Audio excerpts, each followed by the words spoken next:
Welcome to Vims academy. Students, आज जो हम प्रैक्टिकल परफॉर्म करने जा रहे हैं वो है स्क्रू गेज।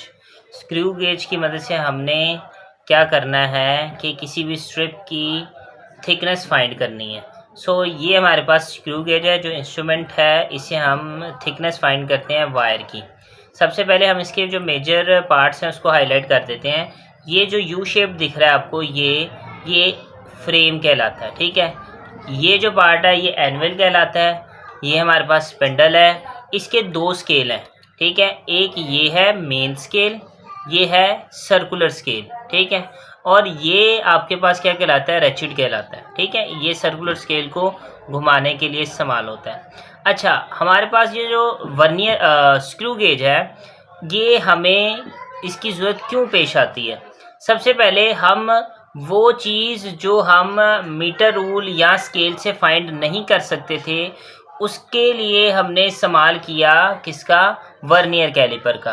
वर्नियर कैलिपर क्या करता था कि 1 मिलीमीटर के 20वें हिस्से तक मेजरमेंट को कर लेता था बासानी विद एक्यूरेसी के साथ। ठीक है, उसके बाद वो चीज़ जो वर्नियर कैलिपर मेजर नहीं कर पाया, उससे मेजर करने के लिए इस इंस्ट्रूमेंट की ज़रूरत पेश आई, तो इसकी इजाद हुई। ठीक है, तो हमारे पास जो स्क्रू गेज है, वो स्क्रू गेज क्या करता है कि 1 मिलियन का 100 पार्ट भी क्या कर सकता है, इजीली मेजर कर लेता है। यानी इतनी छोटी वैल्यू जो कि बाकी इंस्ट्रूमेंट मेजर नहीं कर सकते, वो ये स्क्रू गेज मेजर करता है। यानी जो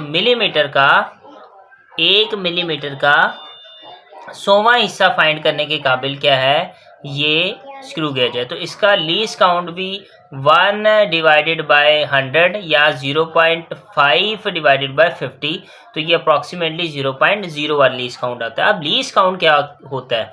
लीस्ट काउंट उसे कहते हैं कि वो मिनिमम वैल्यू जो कोई इंस्ट्रूमेंट मेजर कर सके। 1 डिवाइडेड बाय 100, 1 मिलीमीटर का 100वां पार्ट विद एक्यूरेसी मेजर करने के काबिल है ये स्क्रू गेज। होप सो कि आपको इसकी समझ आ गई होगी। अच्छा, कुछ और एक आधी बात जो कि आपको बतानी है। This is called a screw. ठीक है, स्क्रू जब हम स्पिंडल को आगे मूव करते हैं सर्कुलर स्केल को, और इसके दरम्यान में हम क्या करते हैं, कोई भी वायर को फिट करते हैं, तो इसको होल्ड करने के लिए ये हम इसको छोड़ते हैं ऐसे, और फिर स्क्रू को हम क्या कर देते हैं, घुमा देते हैं, ये टाइट हो जाता है। अच्छा, इसके अलावा पिच किसे कहते हैं? पिच कहते हैं कि एक सर्कल, यानी एक मिनिमम रोटेशन जो कोई भी इंस्ट्रूमेंट क्या करता है, परफॉर्म करता है। अब यहाँ पे हमारे पास क्या है कि ये 0 है। अब 0 एक सर्कल कंप्लीट करके, इधर गौर करें, ये हमारे पास 0 है। 0 of circular scale attach with 0 of base line of main scale. ठीक है, ये लाइन बिल्कुल अटैच है। ये 0 मैं क्लोज कर रहा हूँ, ये 0 कंप्लीट रोटेशन लेकर, जैसे कंप्लीट रोटेशन लेकर यहाँ पर फिर इसकी बेस लाइन पर आता है, तो ये तकरीबन क्या करता है कि 50 डिजिट्स, अगर हम इसकी 0.5 वाली जो छोटी लाइन है उसको भी काउंट करें, तो 100 क्या कहते हैं डिजिट्स मूव करके ये क्या करता है कि दोबारा 0 ऑफ मेन स्केल के पास आता है। तो इसकी एक कंप्लीट रोटेशन को हम क्या कहते हैं, पिच कहते हैं। ठीक है, इसके बाद हमारे पास जो क्या कहते हैं ये स्क्रू है, जिसे वर्नियर स्क्रू गेज कह रहे हैं, इसकी मदद से हम क्या करेंगे, वायर की थिकनेस फाइंड करेंगे। कैलकुलेशन सेम पुरानी वाली है, बट हम ये एक वायर है हमारे पास, ये वायर है। अब इतनी छोटी वायर की थिकनेस फाइंड करने के लिए, ये जो इतनी छोटी वायर है इसकी थिकनेस फाइंड करने के लिए बाकी जो इंस्ट्रूमेंट है वो इस काबिल नहीं है कि इतनी छोटी वायर की थिकनेस फाइंड कर सके। तो हम इस वायर की थिकनेस फाइंड करेंगे कि ये कितनी आ रही है। कैलकुलेशन बिल्कुल सेम पुराने वर्नियर कैलिपर जैसी है, बट ये क्या करती हैं, उससे भी क्या कहते हैं, छोटी चीज़ को मेजर कर लेती है। मीन्स के ये 1/100 पार्ट को मेजर करने के क्या है, काबिल है। यानी वर्नियर कैलिपर से तकरीबन भी 5 गुना ज़्यादा एक्यूरेसी से चीज़ को फाइंड करने के काबिल है। इस वायर को हमने क्या कर दिया, इन एनवल और स्पिंडल के दरमियान में क्या कर दिया, ऐड कर दिया, और स्क्रू को हमने क्या कर दिया, टाइट कर दिया। ठीक है, अब जैसे हमने स्क्रू को टाइट किया है तो ये इसके अंदर होल्ड हो गई है। अब हम क्या करेंगे, इसकी रीडिंग फाइंड करेंगे। रीडिंग कैसे फाइंड करनी है, हमने मेन स्केल के साथ देखना है इसे। अब अगर गौर करें, ज़रा मैं इसको जूम कर रहा हूँ, कि हमने देखना है कि जो आपके पास बेस लाइन है मेन स्केल की बेस लाइन सर्कुलर स्केल की किस लाइन के साथ अटैच है। अगर हम गौर करें तो बेस की ये जो लाइन है छोटी वाली ही जस्ट नज़र आ रही है, यानी 0.5 की रीडिंग शो कर रही है। मेन स्केल में एक बड़ी है, 0 से स्टार्ट हुई, और यहाँ पर एक छोटी सी लाइन, बिल्कुल माइनर सी लाइन क्या हो रही है, शो हो रही है। अब ये जो छोटी लाइन है ये कम से कम 0.5 की होती है, मिलीमीटर की। अब 0.5 मिलीमीटर की है तो हमने देखना है कि ये 0 मेन स्केल की किस लाइन के साथ अटैच है। तो यहाँ पे हम फोकस करेंगे 15, 16 और 17 वाली लाइन पे। ये 15 है, ये 16 है और ये 17 है। सो इट्स मीन जो मेन स्केल की रीडिंग होगी ये 1 होगी, ठीक है, और जो वर्नियर स्केल की रीडिंग सर्कुलर स्केल की रीडिंग होगी 17 होगी।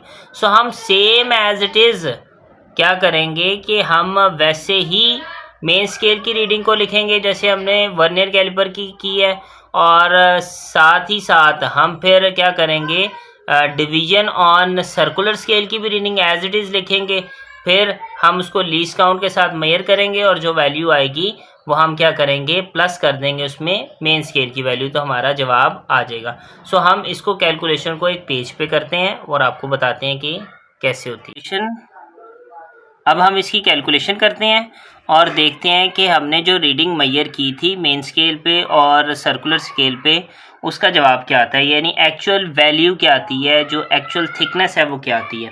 सो हमने जो मेन स्केल पे देखा था वो 1 मिलीमीटर की लाइन क्या हो रही थी, शो हो रही थी 1 मिलीमीटर, ठीक है। अच्छा, इसकी कैलकुलेशन करेंगे। जो वैल्यू हमने स्क्रू गेज और के मेन स्केल और सर्कुलर स्केल से हमने मेजर की थी वो हम इसमें वैल्यू पुट करेंगे और फाइनल आंसर निकालेंगे कि एक्चुअल थिकनेस क्या आई है। सो जो मेन स्केल की रीडिंग थी वो थी 1 मिलीमीटर, ठीक है। सर्कुलर स्केल की रीडिंग है 17 मिलीमीटर। अब हमने क्या करना है कि जो ये है सर्कुलर स्केल उसको n से शो करते हैं हम, तो हम क्या करेंगे, उसमें लीस्ट काउंट को उसके मल्टीप्लाई कर देंगे। 1 मल्टीप्लाई बाय 0.01, तो 1 मल्टीप्लाई बाय 0.01 का आंसर होता है 0.1। सो हमने जो नंबर ऑफ सर्कुलर स्केल थी उसको मल्टीप्लाई कर दिया उसके लीस्ट काउंट के साथ, ठीक है। अब जो वैल्यू आएगी उसको मेन स्केल में आपने क्या कर देना है, ऐड कर देना है। सो आपके पास फाइनल थिकनेस आ जाएगी। वैल्यू क्या आई, 0.01। हमारे पास 0.01 वैल्यू आई, ठीक है, और उसमें हमने क्या कर दिया, मेन स्केल की रीडिंग को ऐड कर दिया। तो 0.01 प्लस 1 इक्वल टू 1.01। सो जो थिकनेस आई है वायर की वो 1.01 आई है। सो जो हमारे पास फाइनल रीडिंग आई है वो 1.01 आई है, यानी जो वायर हमने स्क्रू गेज से मेजर की थी उसकी थिकनेस आई है 1.01। सो होप्स हो कि आपको ये वीडियो पसंद आई होगी। अगर आपको ये वीडियो पसंद आई है तो हमारे चैनल को शेयर करें, सब्सक्राइब करें, लाइक करें। इंशाल्लाह नेक्स्ट वीडियो में आपसे मुलाकात होगी। तब तक के लिए अल्लाह हाफ़िज़।